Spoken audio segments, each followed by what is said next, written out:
할렐루야. 우리 한미연의 서부지방에 사랑하는 우리 성도님들 또 목사님들 이렇게 뵙게 되어 감사합니다. 고난주간 특세 여러분 잘 지나고 계시죠? 이제 오늘 마지막 고난주간 특세 토요일 날 말씀을 전하는 미라클 엘레교회 신병옥 목사입니다. 잠시 기도하겠습니다. 하나님 감사합니다. 주님의 은총 가운데 우리가 함께 연합하여 특별 새벽 제단을 고난주간에 이렇게 보내게 되어서 감사합니다. 이제 각 교회들마다 부활의 큰 기쁨을 잘 준비케 하셔서 내일 부활절 날에 가슴 벅찬 감격으로 부활의 기쁨을 하나님 앞에 영광 돌릴 수 있는 우리 모두 되게 하여 주옵소서. 감사하옵고 예수님의 이름으로 기도합니다. 아멘. 오늘 말씀은 누가복음 24장 1절로 12절까지의 말씀입니다. 누가복음 24장 1절로 12절. 우리 그 말씀을 화면으로 함께 같이 봉독하도록 하겠습니다.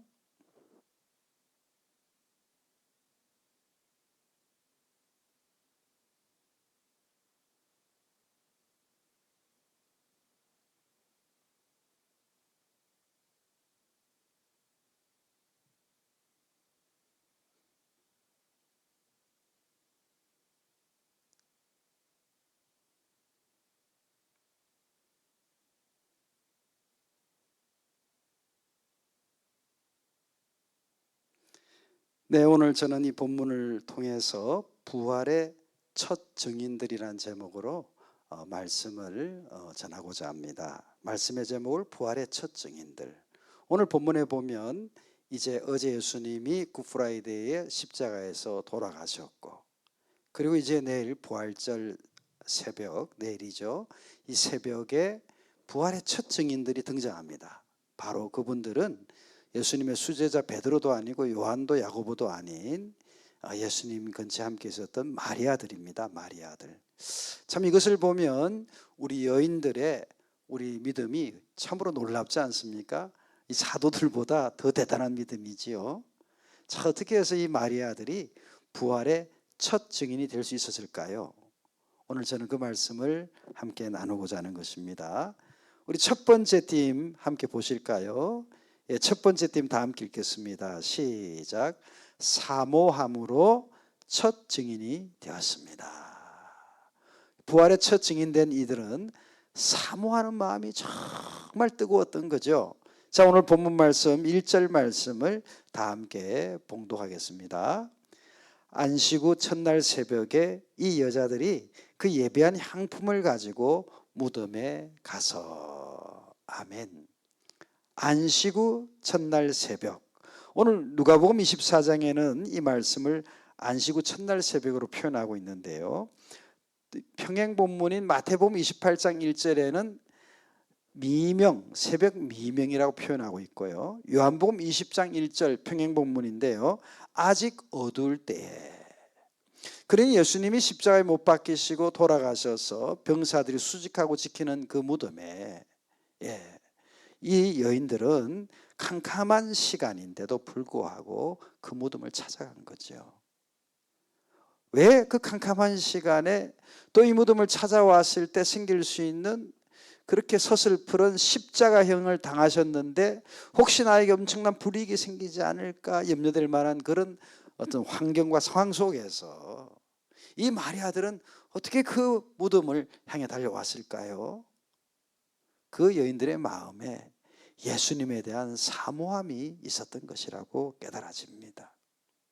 베드로도 도망가고 사도들도 다 도망치고 마는 이러한 비극적인 상황인데도 이 마리아들은 참으로 그런 사모하는 마음으로 늘 예수님 곁을 지켰잖아요.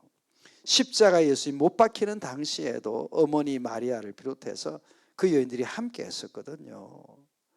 그리고 예수님이 이렇게 정말 탄압을 받아 십자가에 못 박혀서 자신들에게도 불이익이 올 수 있음에도 불구하고 안식 후 그 첫 새벽에 캄캄한 그 시간에 정말 사모하는 마음을 가지고 예수님을 찾아온 것입니다. 그 사모하는 마음이 그 속에 들어가 있으니 결국 그들은 부활의 첫 증인들이 된 것이죠.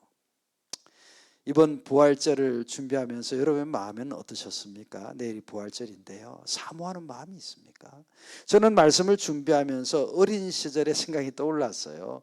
제 어린 시절에는요, 저는 부산에서 자랐는데, 그 시민 공설 운동장 있잖아요. 도시마다 큰 운동장, 공설 운동장이라 불렀죠, 옛날에는. 그 공설 운동장에 연합 부활절 새벽 예배를 드렸어요. 그러면 그 공설 운동장까지 가기에 참 먼 거리 아닙니까? 그 공설 운동장이 뭐 도심장 가운데 있는 게 아니잖아요.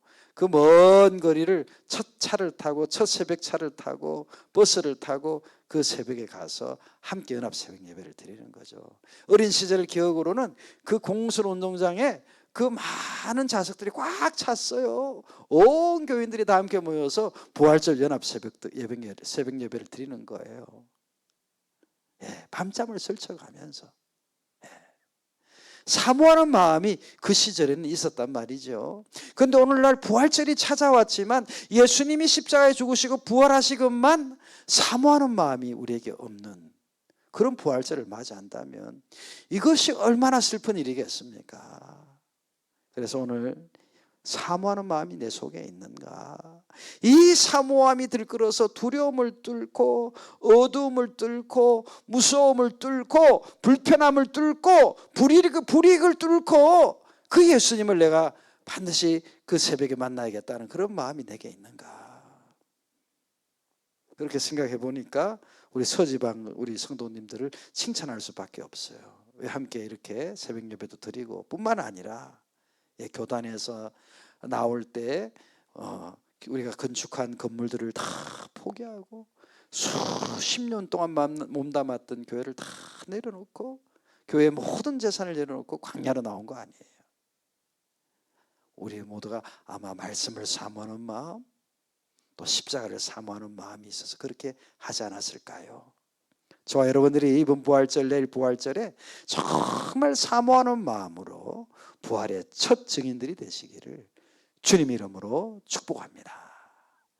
자, 두 번째로 오늘 말씀을 보면 부활의 첫 증인들은 어떻게 해서 부활의 첫 증인들이 되었을까요? 우리 다 함께 두 번째 띠을 읽어볼까요? 시작. 말씀을 기억함으로 첫 증인이 되었습니다. 오늘 본문 말씀 보니까요, 말씀을 기억하라는 이 천사의 음성이 들리죠. 6절 말씀을 볼까요? 6절 다 함께 6절 말씀을 봉독합니다. 시작. 여기 계시지 않고 살아나셨느니라. 갈릴리에 계실 때 너희에게 어떻게 말씀하신 것을 기억하라. 천사들이 그 마리아들에게 이야기하는 거죠. 갈릴리에서 너희들과 함께 있을 때 예수님이 어떻게 말씀하셨던 그 말씀들을 다시 한번 기억해봐라. 예수님이 도착해 봤더니 그 무덤에 안 계세요. 그래서 여인들이 놀랐습니다. 그 놀란 여인들에게 천사들이 이야기합니다. 예수님이 살아계셨을 때 하셨던 그 말씀을 기억하라. 사실 천사들이 말씀을 기억하라는 이 내용은요, 예수님이 십자가를 앞두시고 가그에 그 마태복음 26장에 보면 이런 내용이 나와요. 감람산으로 가신 거죠. 그래서 제자들이 찬미하면서 함께 감람산으로 나아갔어요. 감람산에 조금 올라가면 겟세마네 동산이 또 이렇게 되잖아요. 겟세마네 동산에서 예수님 나중에 십자가의 고난을 감당하는 기도를 드리게 되는 거잖아요. 그때 겟세마네 동산의 감람산으로 나아갈 때 제자들에게 이야기하십니다. 내가 십자가의 고난을 당할 것을 이야기하세요. 그리고 다시 사흘 뒤에 부활할 것을 말씀해 주세요. 그리고 너희보다 앞서 갈릴리로 내가 간다라는 메시지를 알려주셨어요. 그래서 내가 살아난 후에 너희보다 먼저 갈릴리로 가리라. 마태복음 26장에 32절 말씀에 말씀해 주셨거든요. 그래서 예수님이 이미 그 말씀을 하신 거잖아요. 그런데 제자들도 마리아들도 처음에는 그 갈릴리로 내가 살아난 후에 가리라는 그 말씀을 잊어버린 거예요. 왜? 큰 충격받았거든요. 십자가에 못 박혀 돌아가셨잖아요. 엄청난 충격을 받았으니 돌아가신 예수님이 어떻게 갈릴리로 가겠는가 말이에요. 이런 생각으로 그냥 말씀을 잊어버리는 거죠. 우리는 때때로 믿음 생활 가운데 하나님 말씀보다 내 앞에 닥친 상황, 내 눈앞에 펼쳐진 어떤 형편, 여기에 매몰돼 가지고 그 말씀을 온전히 믿지 못할 때가 많이 있잖아요.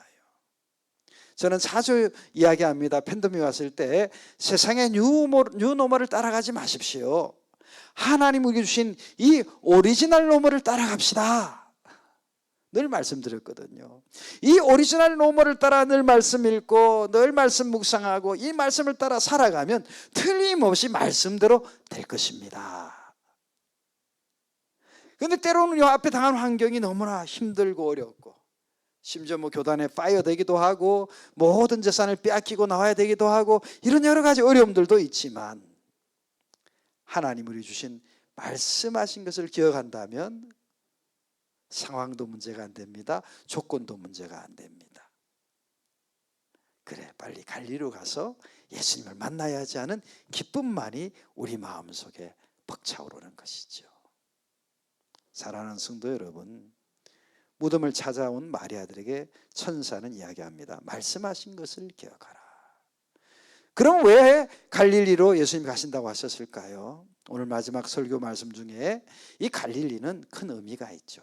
제자들은 실패자입니다. 배신자입니다. 도망자입니다. 예수님 십자가에 못 박히셨을 때는 다 이런 실패자가 되고 말았어요. 그런데 그들을 왜 예수님 다시 갈릴리로 모셨습니까? 다시 갈릴리에서 처음 예수님이 부르셨을 때 그 첫 부르심, 첫 사명, 첫 비전, 그것을 다시 회복시키기 위해 하셨다는 것이지요. 그러므로 저는 성도들에게 자주 이야기합니다. 하나님이 끝났다고 하시기 전까지는 끝난 것이 아니다. 지금 예수님이 끝났다라고 말하는 것이 아니죠. 다시 갈릴리로 와라. 너희가 비록 배신자요, 도망자요, 이런 의리 없는 자였지만, 실패자였지만 다시 갈릴리로 와라. 내가 그곳에서 너희와 다시 함께 할 것이다. 하나님이 끝났다고 하기 전까지는 결국 끝난 게 아니에요. 아유, 나는 이미 실패했어요. 나는 이미 틀렸어요. 아닙니다. 하나님은 상처나지 하나님, 신묘막측하신 하나님, 사람으로는 할 수 없으되 하나님으로서는 다 하실 수 있는 하나님이신 것을 믿으시기를 축복합니다. 그래서 이 말씀을 기억했던 마리아들은 즉시 제자들에게 달려가서 오늘 본문 말씀의 내용대로 이 사실을 알려줍니다. 예수님이 부활하셨고 갈릴리로 오라고 했던 그 일들이 이루어질 것 같다. 사랑하는 성도 여러분, 어떤 상황, 어떤 형편에도 우리가 이와 같이 말씀을 기억하고 말씀만을 붙듭시다. 말씀만을 기억하고 그 말씀만을 따라갑시다. 또한 우리들도 예수님을 더욱더 간절히 사모해서 처음 나를 구원하실 때, 처음 내게 직분을 맡기셨을 때, 처음 나를 목사로 부르셨을 때 이러한 사모하는 마음을 가지고 내일 맞이하게 되는 부활의 새벽에 부활의 첫 증인으로서 부활하신 예수님을 만날 수 있기를 주님의 이름으로 축복합니다.